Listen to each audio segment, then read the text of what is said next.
welcome to our Saturdays of learning to take care of ourselves in many different ways that have to do with our physical health and emotional health and spiritual well-being too. And so today, continuing with the subject that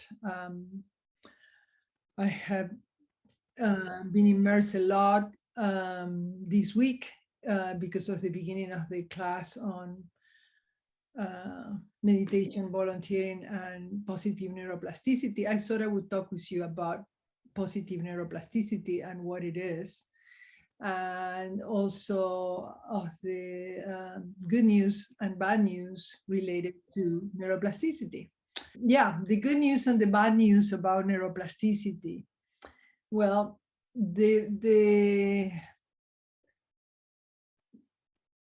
bad news is that the brain is designed to change and to be influenced and shaped by the experiences we have, and that we tend to have negative experiences because not only the problems that life puts in our plate, but also the ways we react to it, like not liking it and getting fearful or worried, or and so resisting it and blindly recording it even deeper through the resistance, because experience in itself is like a negative experience. It's fearful, sad, angry, totally natural, but that's where we tend to go blindly. And since the brain responds to the experiences we are having, the experiences created by our thoughts and emotions in reaction to what life presents, then we have this, like you have heard probably many times, this negative bias, even way before the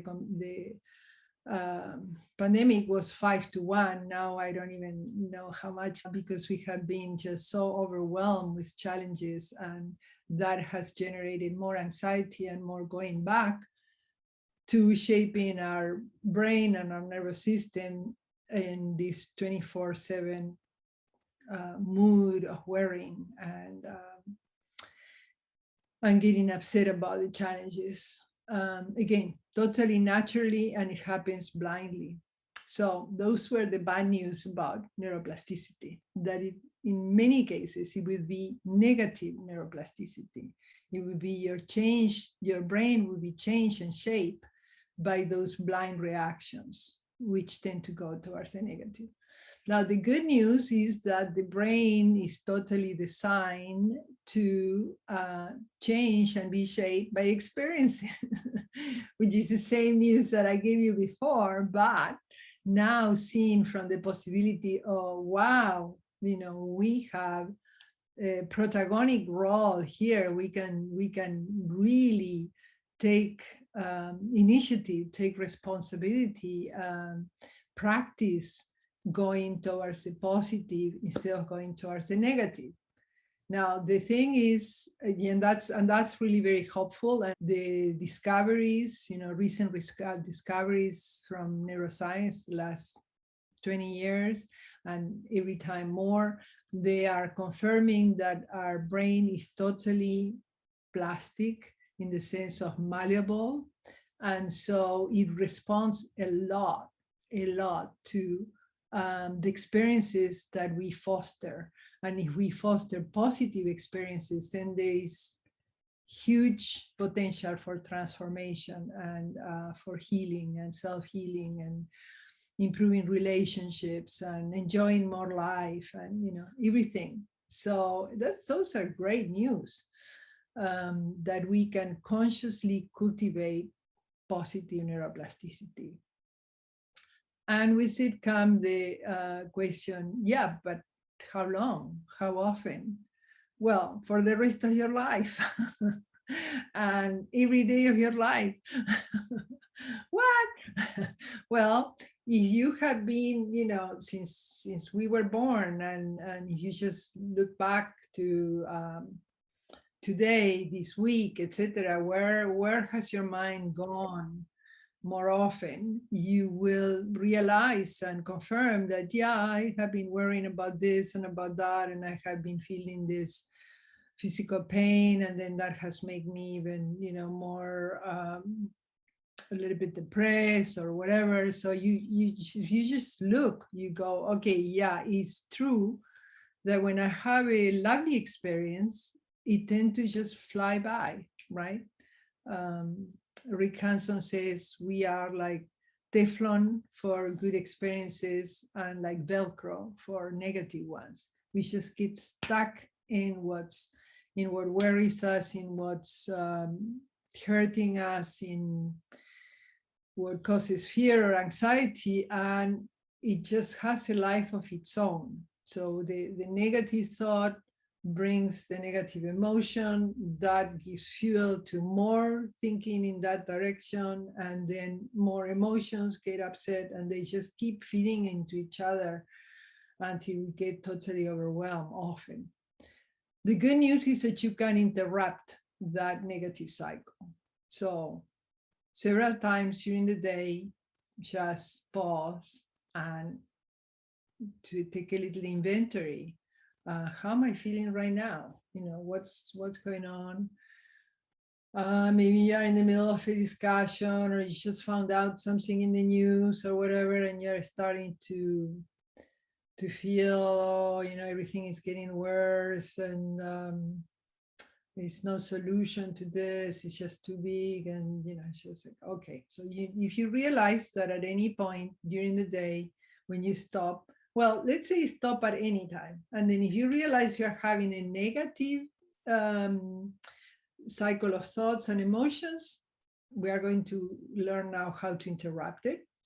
And if you realize that you're having a good experience, that in fact you woke up from the trance of thinking and associations and all that at a time when you were happy, stay a little bit longer, because a way to register and cultivate the positive neuroplasticity is staying longer with the positive ones. I mean, learning to diminish the negative and definitely staying longer with the positive ones.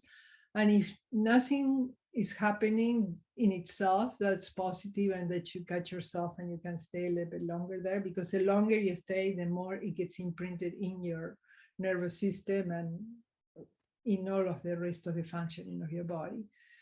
If you are not having naturally positive experiences, then what you need to do is go to your memory archives and revive, connect there with positive experiences that you have had perhaps in nature, or that you have had of great tranquility, let's say in front of the sea or in a forest, or looking at the moon, anything like that, or moments of being loved, when somebody appreciating you and your work, and or anything, you're cooking, anything, or your pet wagging the tail, or moments that you have felt also softening and opening because you were loving somebody, your grandchild, your pet, your plants, your friends, your family, So we need to, it's essential that we learn to decrease the negative bias that is already installed in us, and that we learn to cultivate the positive. It will transform the nature of our lives.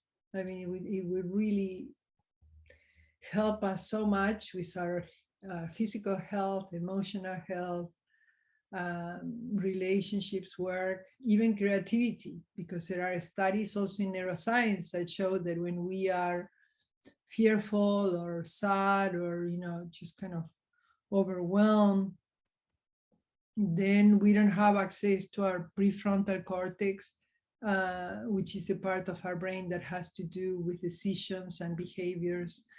And it gets blocked when the amygdala, which is another little part right in the inside of our brain, which belongs to the limbic system, the system that is more affected by emotion.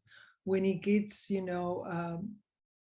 size. It gets overcome by fear, anger, despair, all that. The amygdala grows, and it blocks the functioning of the prefrontal cortex. When we are able to calm our body, and by calming our body, calming our mind, the amygdala becomes smaller. And then there is another cortex, the cingulate cortex, which is right under the prefrontal part of the brain. And the cingulate cortex, which is also on top of the area of the amygdala, is the one that communicates the conscious and the unconscious parts of our brain. So when we are able to regulate our emotions, to calm our body and calm our mind, the amygdala becomes smaller, and the cingulate cortex is more able to then access intuitions. And so we get to have new understandings about how to solve our problems, how to take better care of ourselves.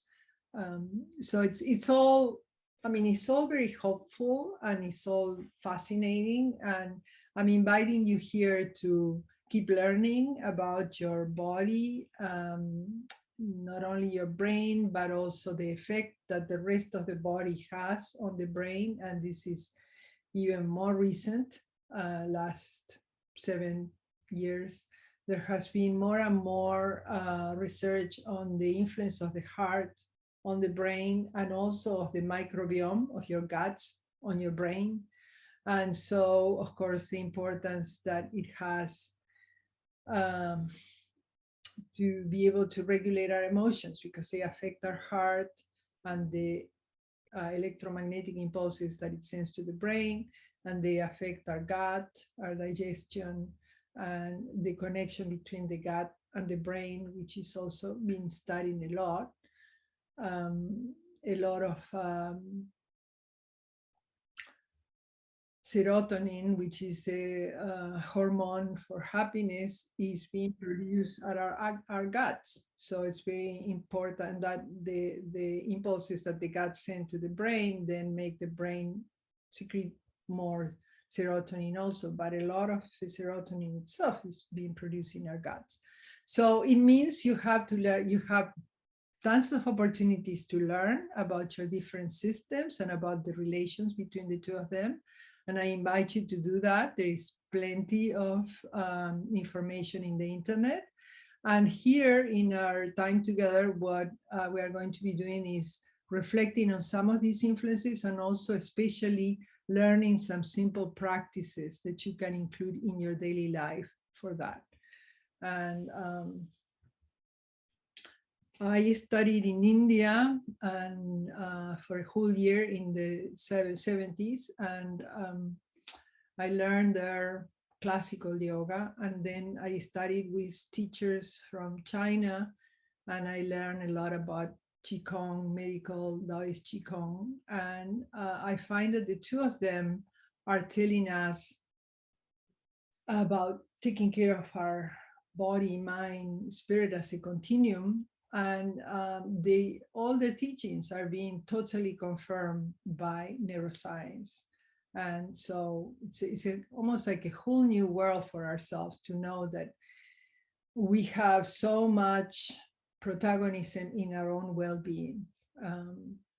Like Richie Davidson says, Richie Davidson is someone who has been doing lots of experiments also with meditators, among them Matthew Ricard, who was the translator for the Dalai Lama for many years, and is a monk that has many, many years of meditation. Richie Davidson says, after all those studies of measuring the brain and the well-being and the possibility of developing this positive neuroplasticity through meditation and other practices, he says well-being is a skill. You can learn it. Again, that's very hopeful. We are not depending on what life gives us, right? That was our old way of thinking. We were thinking, oh, well, maybe when when there is peace around the world, when the planet has recovered its balance, when politically we are totally unified and going forward, when we get the vaccine, when whatever, we were always waiting for something outside so that we could start feeling well. And now what all these studies are telling us is no matter what happens outside, what really counts is how you respond inside, either going towards the negative or diminishing that and actively cultivating the positive in whatever way you can that's realistic. So we are not here thinking about, oh, I'll just think of a better future and then I'll be peaceful. No, we are talking about the situation is still there. We are still committed to work on whatever way we can with our health, with the planet, with the politics, with whatever. But we are not going to try to imagine the future. We're just always going to be coming back to the present, to this moment, which is the only moment that we are really can influence. So some practices and some more embodiment of what is this thing about going to the past, going to the future, and coming back to the present to ground ourselves in the present and to also drop whatever we need to drop in the present. Okay, very important to come back to the present because that will connect you with also with your body. And in a Meobius strip, in an influencing 8, coming back to the body will help you to come back to the present, because the body never goes to the past and never goes to the future. It's always here waiting for you to come back to this moment and work with it. All right, so let's see if we can do just a few practices. I mean, there are thousands of them. I'm just presenting a few to you. So we sit with the spine straight in as much as we can. It's important, the posture, as we have mentioned other times. There are also many studies now that show that your physical posture reflects your mental posture and vice versa. So usually when we are overwhelmed, we tend to kind of go more like this. As soon as you start straightening your spine and your chest and elongating your column and just kind of almost feeling like if there is an angel that pulls you up with string, as soon as you just kind of straighten all that while still keeping the shoulders relaxed, face relaxed, hands relaxed, but the posture is straight and open, already you feel better. You know, your chest feels, it has more space, your lungs have more space to breathe, your heart also has more space. So usually when I have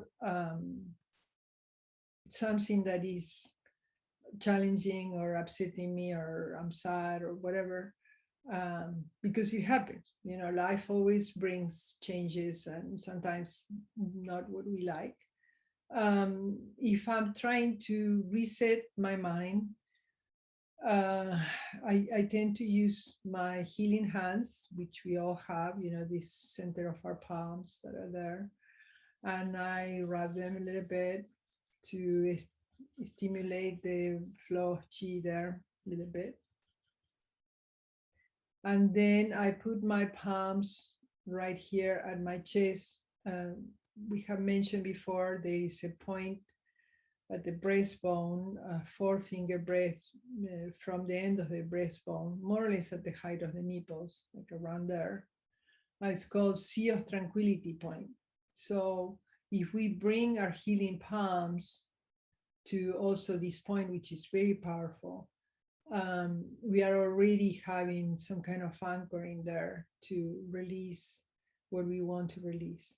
And for now, I'm going to teach you something very brief, just 3 breaths. So it's because I want you to be able to do this several times a day and to use it as a way of coming back, if necessary, letting go of what's going on and opening yourself to new beginnings. So we put our hands like that at our sea of tranquility point and covering our heart and lungs. And let's have 3 deep breaths. Totally present on inhaling, feeling the expansion of your chest, opening up. And then when we exhale, let's exhale through the mouth, blowing out like dark vapors of whatever may be worrying us. So I'm going to invite you to choose something maybe from today or this week that it's slightly traveling you or very much traveling you. Inhaling like sign, creating more space around that. And then exhaling, letting go of that burden.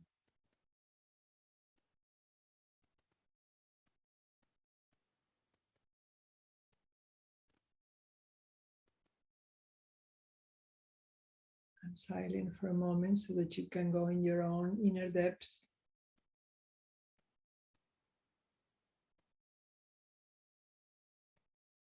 And remember, as you exhale, you blow out slowly, together with air, whatever is burdening you.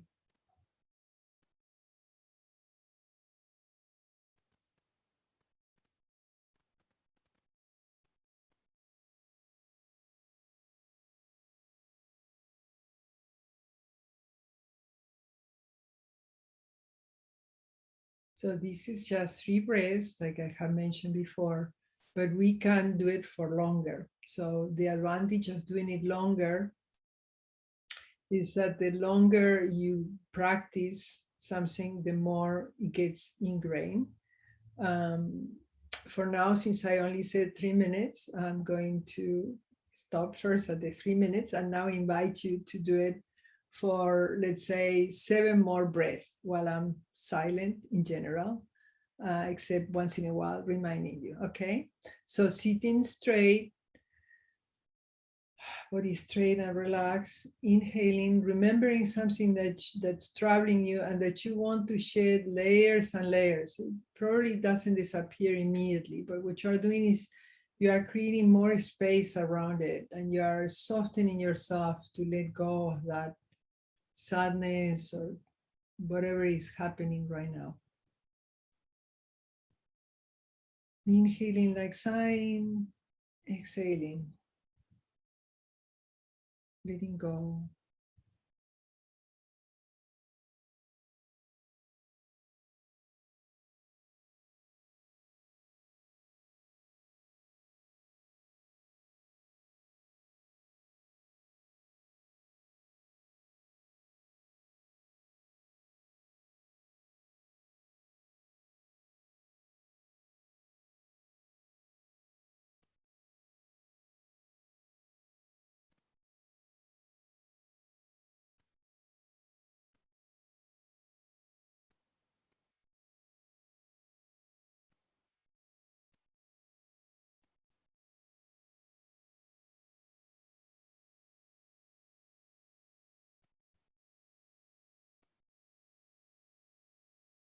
Just 3 more breaths and try to bring a smile if you can to this sense of being bathed by light as you inhale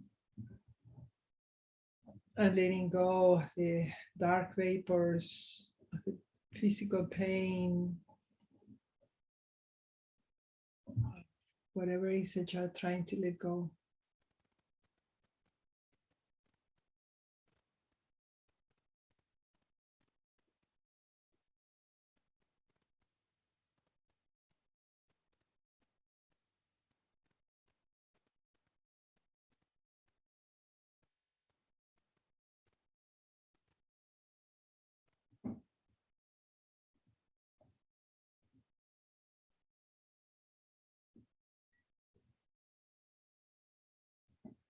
In these next 3 breaths, I want you to think of someone who's struggling and send them this sense of release. So you are feeling yourself loving someone and sending them your energy, your peace, which gets multiplied as you send it. So I'm having in mind particularly one of our friends here today, which I see she's struggling quite a bit. And I'm sending to her this sense of, may your burden be relief.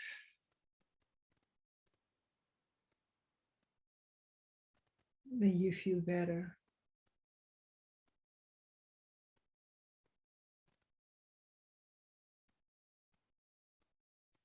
And imagining that somehow this is bathing my friend, and that no matter what's going on, she's feeling better.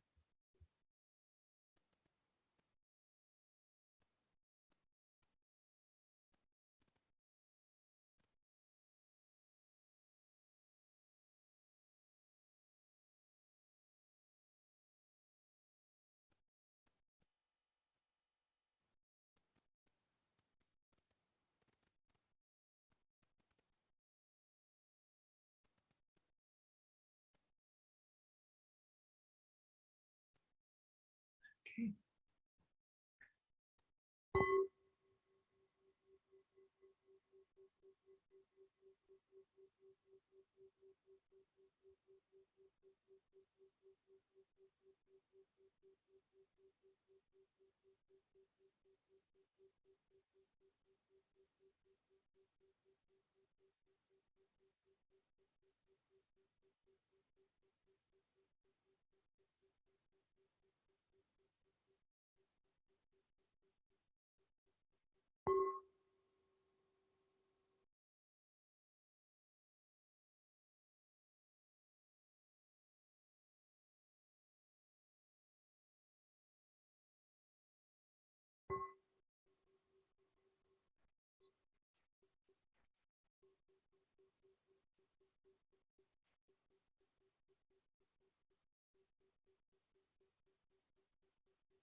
So what we explored just now was a very traditional way of interrupting the negative thoughts by coming to the present moment, coming to the body, and then reinforcing this, sensing the sensations of the body and tranquility by using this release point right here, the Sea of Tranquility point, and our healing hands.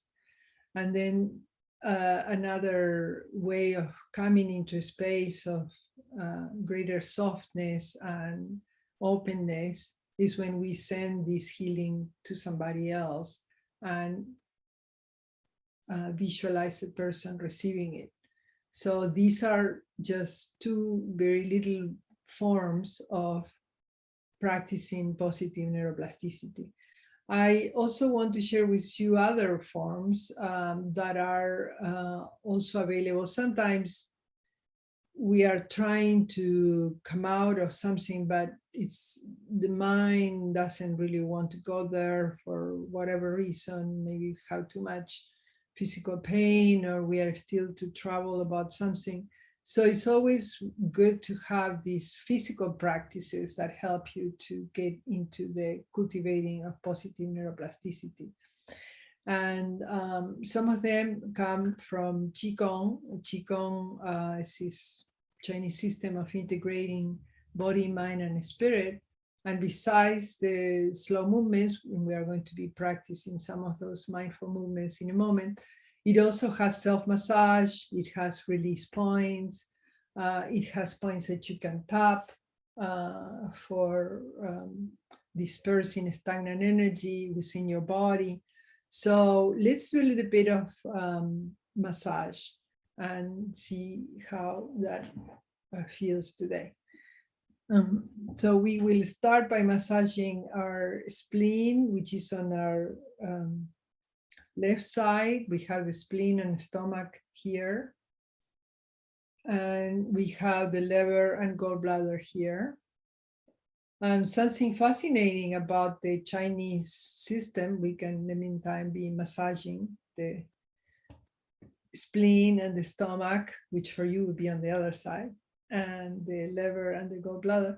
Something fascinating about the Chinese system is that they see the relation between the organs and the emotions. We have talked about that with some of you, but it's always good to review. So massaging the spleen, which is affected by a lot of worrying, pensing, repetitive thinking, obsessive thinking, and which that obsessive thinking also affects our digestion, the functioning of our stomach and of our guts. And massaging the liver, which is affected by emotion of negative thoughts and emotions of anger. And it also affects, of course, the gallbladder that secretes the bile, right? So just massaging once in a while, if you can, as you stop, not only take those deep breaths, but just come back to your body, come back to the present moment and massage, and you feel renewed. It's just so simple. I mean, I'm trying to give you also some practices that perhaps when your mind doesn't want to go to cultivating anything positive just by using the mind to then change the brain, then use your hands, use your body to, okay, I'm bringing some well-being here. I'm bringing some wellness through this. And having the intention, that's where you're using also your mind, having the intention of letting go of some of this obsessive thinking about whatever is right now in your life, or having the intention, or I'm having the intention of dropping that anger, that animosity perhaps against somebody else that's doing something that you don't like what they are doing, and you feel that it's unfair what they are doing. But it doesn't change the situation, it doesn't change them, and it poisons you. So let's work with that, and let's drop all those other reactions. Whoever is doing, what they are doing, they are at that point in their journey. So give them that space and work mainly on your response to it. This is another way of cultivating positive neuroplasticity, just massaging. And if you cannot massage because one of your arms doesn't work, or because you have pain, then you can kind of imagine that you are touching there. And maybe you can imagine that you are breathing through that side, through your left side, and imagine that that's inflating like a balloon and that you're exhaling from there. So if you cannot move that hand, you can always bring your mind to whichever part you're trying to decongest. And as you inhale, imagine that it expands.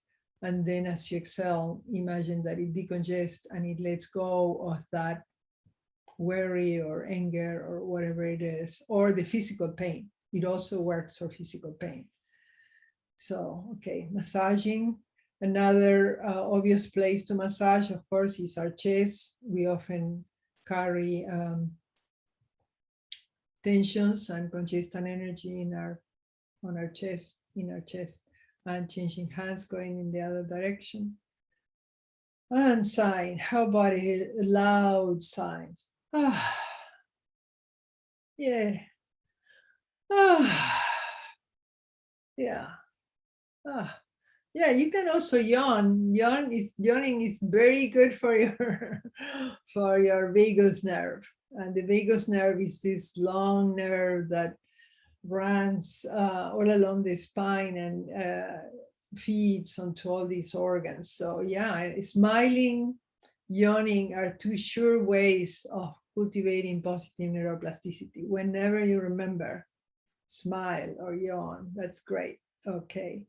And then we are also going to massage the area of our abdomen, very mindfully bringing our healing hands, right, in touch with our abdomen, and forwarding the touch that our hands are having on the abdomen, and also forwarding now the abdomen being touched by the hands. Can you notice what is the difference of your attention, mainly in your hands, which is where we usually bring the attention because that's where we're using all the time.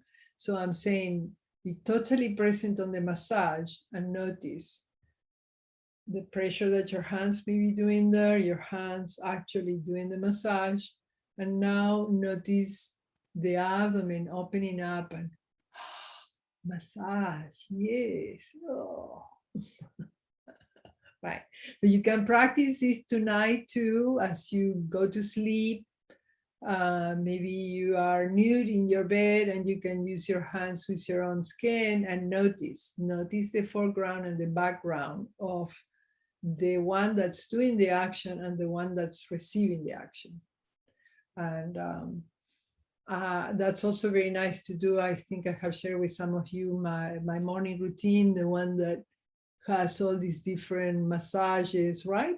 So when you are doing the massage for the morning routine, first you are bringing your attention to your hands, doing the massage in the different points. And then you are, for example, at this point, I can go and notice my temples opening up to receive. Like, oh, you remember I exist. I'm being touched right now, and this feels good, feels relaxing. Okay. So this is also very important to have some of these being able to foreground and background attention where we want to bring the attention. William James, a very famous psychologist, who was also interested in Oriental practices, contemplative practices, and all that. He said that training the attention, it would be the most important education that anyone could receive. So the learning to learn, the knowing where to focus your attention instead of, and also the power to take it from that being stuck in that anger moment to a moment of peace and saying, okay, here we are. Let's enjoy this, whatever happens with that other thing that was making me angry. I have the power to drop it, or I have the power to keep poisoning myself with it, right? So we are going to be working with this foregrounding and backgrounding. And in a moment when we are going to be doing the movements, we will also work with the foreground and background. But before we leave the massages, very important also to massage your kidneys, which are at the waist level, more or less. And they are two little sacs by the side of your spine. And you can massage with your hands like this if you like, which then you will be using a point here, Heiku point. We are going to talk about it in a little while. Or you can just, using the hands like this, whatever works for you, massaging the kidneys up and down, in and out, circles, and having the intention of letting go of fear. So the emotion of fear is the one that most affects the kidneys. So we are massaging and imagining that whatever stagnation is there is just kind of loosening up and then running through the back of our legs and through the back of the legs and down all the way to the floor to be released there. So again, if you can, bring your hand there and massage, having the intention of releasing any congestion there. And letting go of the fears. Fear usually depletes you. It's just, it tends to feed on itself, and also it robs you of energy, and often it paralyzes you. Not perhaps totally physically, but emotionally and in the way of relating and all that. So as we massage here, we let go of all that stagnant energy and we regain a little bit more of fluidity, of energy, kidneys being also the organs, vital organs that store energy, physical, emotional, sexual. Very important to drop the fears, to have better functioning of the body, of all the organs. Okay. So there are tons of other practices we could be doing, but I think for now it's okay. The breathing that we did today, coming back to the body, the loving, sending this healing energy to other people. That's another very good way of cultivating positive neuroplasticity, getting out of your concern with yourself and just opening yourself to love someone else. That's a beautiful way of cultivating also positive neuroplasticity. And then ways to diminish the tension in the body and loosen congestion energy and opening up to feelings of well-being and health could be through this massage and the added intention of I want to let go of this anger, I want to let go of this fear. So basically, when we are talking about cultivating positive neuroplasticity, we are talking about using our mind. That's our intention. I want to let go of this fear. Our attention, okay, what's going on right now, how it's being experienced in my body, and then connecting the attention and intention to veer towards the positive. Okay, let me drop some of this anger, let me drop some of this fear, let's help with release points, with massage, and let's go towards the positive. So you then experience what is it you want to bring into your life and try to cultivate that. I'm aware that we only have officially like 5 more minutes left, and I'm torn between staying with you so that we go into a positive experience and just try to practice that, which I think I'm going to leave for the next Saturday, and doing the movements, which I think we're going to do now, because otherwise we won't get to do the movements, and the movements are also important.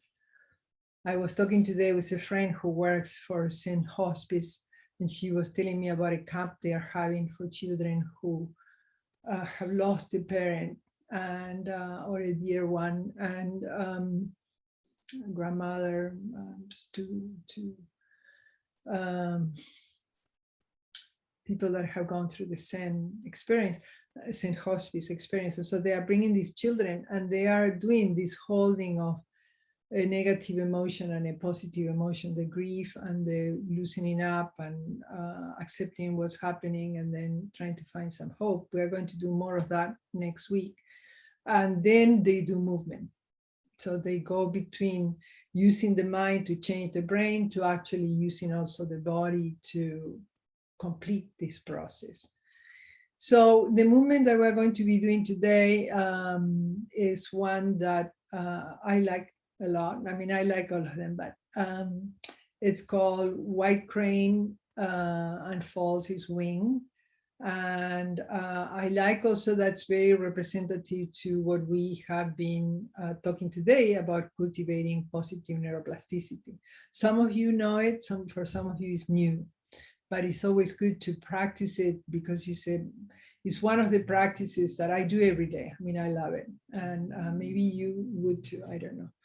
And it can be done with one arm at a time, or if you cannot move your 2 arms, like one of our friends here, she's having that situation, then you can do one hand and then visualize the other hand moving. And we are sending also a love to you as you do this. So the movement itself, first I'm going to show it sitting down, and then we're going to do it up. So the hands come up to almost shoulder height. And then let's say my left hand is coming towards me. So hands come up, inhale. The hand coming towards me is, I'm exhaling, and I'm exhaling as I push this away. And then I'm inhaling as I move these 2 hands in opposite directions, opening up, extending.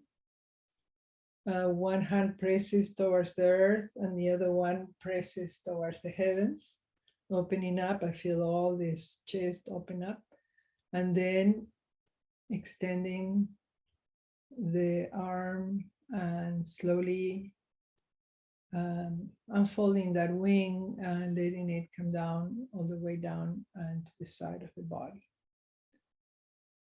And then we repeat with the other one. So we inhale, bring the other hand towards me, Then the hand away from our body, like almost like a pigeon when they stretch the little legs, and then up, inhaling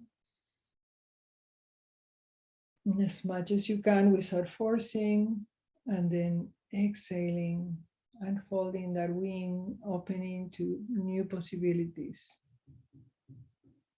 Okay, I'm seeing that some people are a little bit confused here for this. Okay, let's try again. So we inhale, bring one hand towards you, facing your chest, yes, and then turn that palm out and push out. That palm that's pressing out is now going to go up. And yes, so this one is going to go down and the other up, and we just kind of open our chest up. Beautiful. And then eventually exhale, lower that arm and let go of whatever we need to let go, grounding ourselves back. Okay, one more time, sitting. Inhaling, bringing the hand towards us, each one of us, as we start exhaling, and keep exhaling as we detach from all those negative thoughts and emotions. Now that hand goes up as we inhale, the other pushes down as we exhale. Feeling the opening there. And then very slowly unfolding that wing, feel the extension all along your arm and the relaxation in your shoulders and your face. And bring the hand to the side. So there is a relaxation that's happening also in all this area, new circulation that's going to the neck and to the brain stem. And so it's very good for the brain too. Okay, so let's do it standing.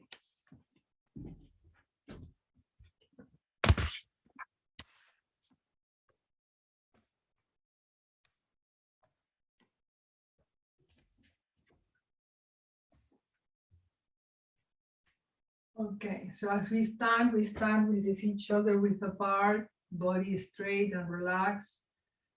Imagine that the head is a sphere that is perfectly balanced on top of the sphere of the chest, and those two are balanced on top of the sphere of the abdomen, and that the three spheres are perfectly aligned. So there is an unbroken column of energy that runs through the very center of them, that starts at the pelvic floor and runs through the center of these three spheres and runs up to the top of the head. So it's just that column of energies running there. That allows us to have the body straight and relaxed. And we feel the support also that the feet are offering by bringing the toes a little bit up and down. And again, up if you can, and down.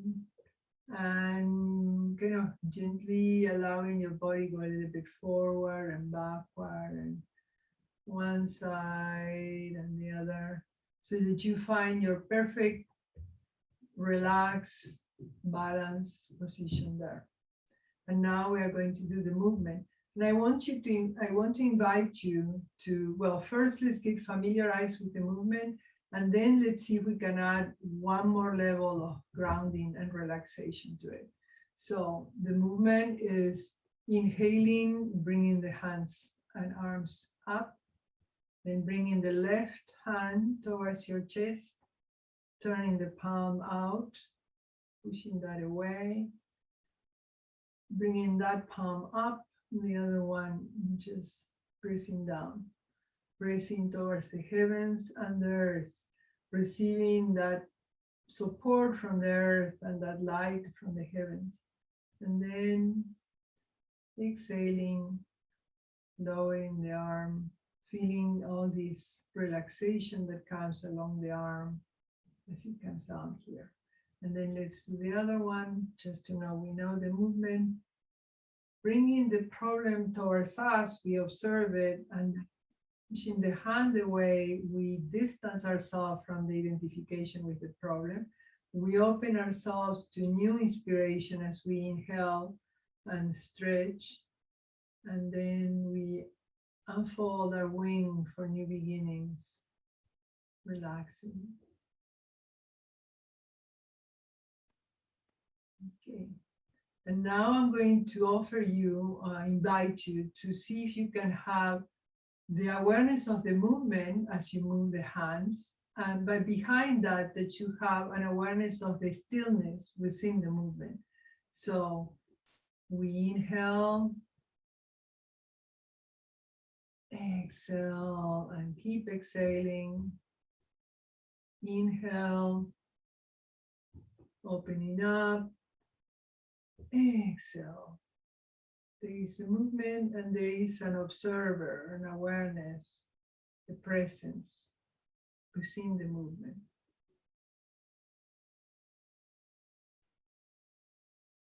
On the other hand, exhale, inhale up,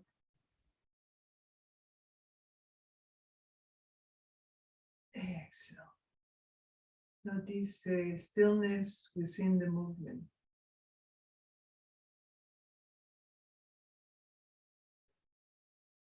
And the aliveness and movement within the stillness as you stand for a moment without moving.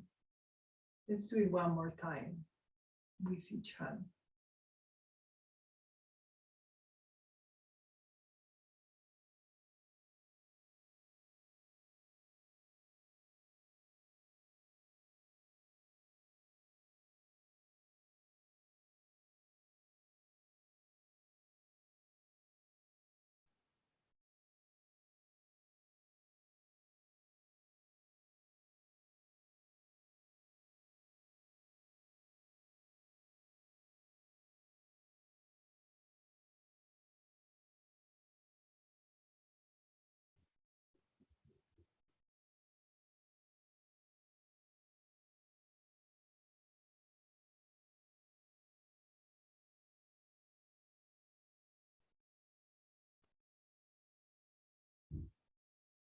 The grounding, the relaxation, the opening.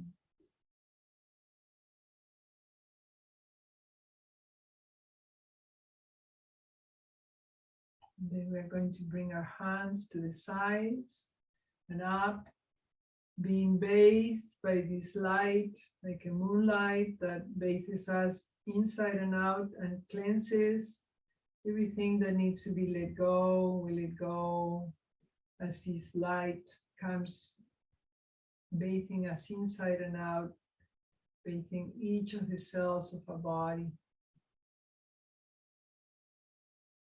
letting go of whatever needs to be released, imagining that keeps coming down, down, down, down, down to the earth. It's given to the earth to be composted, and then we receive the energy that the earth gives us, wanting us to be well and to be of help to each other. Again, we inhale, now inviting what we want to cultivate and experiencing being into that that we want to cultivate, imagining ourselves in a state of health, of peacefulness, of generosity, whatever it is that we want to cultivate.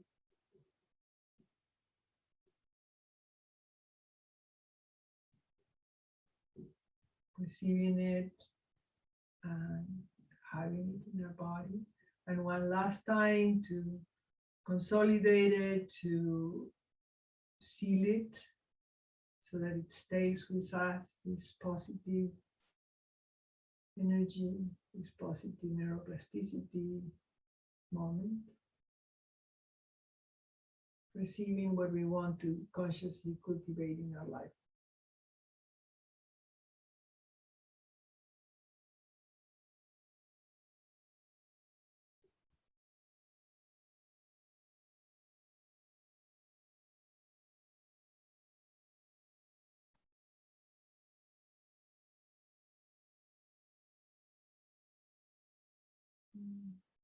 And then your hands are one on top of the other at the level of our lower dantian, lower field of the elixir of our abdomen.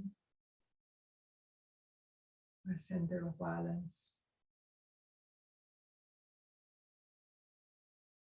And then we are going to bring our feet together, hands together to the forehead, remembering a blessing in our life and experiencing it.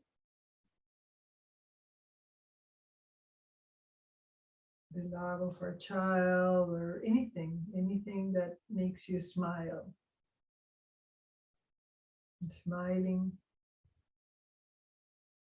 feeling gratitude for that blessing.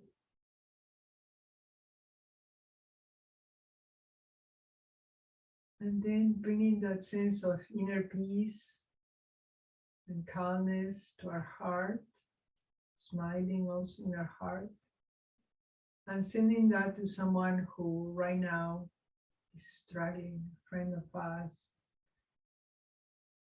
Sending all that love to him or her, and imagining this friend, this loved one, smiling. And we smile to them. May your burden be lifted. May you experience peace.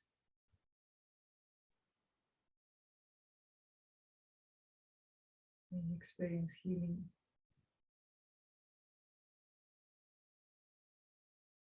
And so it multiplies. We are like solar panels that illuminate each other. So this is what in Buddhism is called dedication of merit.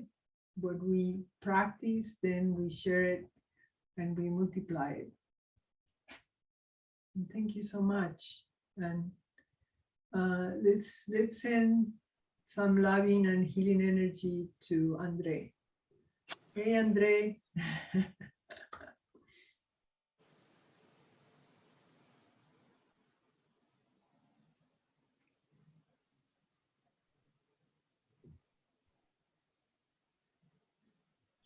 Thank you. Thank you all. I mean, I have been blessed with all the healing energy you have been sending my way. As you can see, I'm moving around without any scratches of anything. I mean, these things usually take 2-3 weeks, and it has been a week and something. So it still has some way to go, but it's much, much more. I totally believe and feel, this when we send energy to each other, it does make a difference.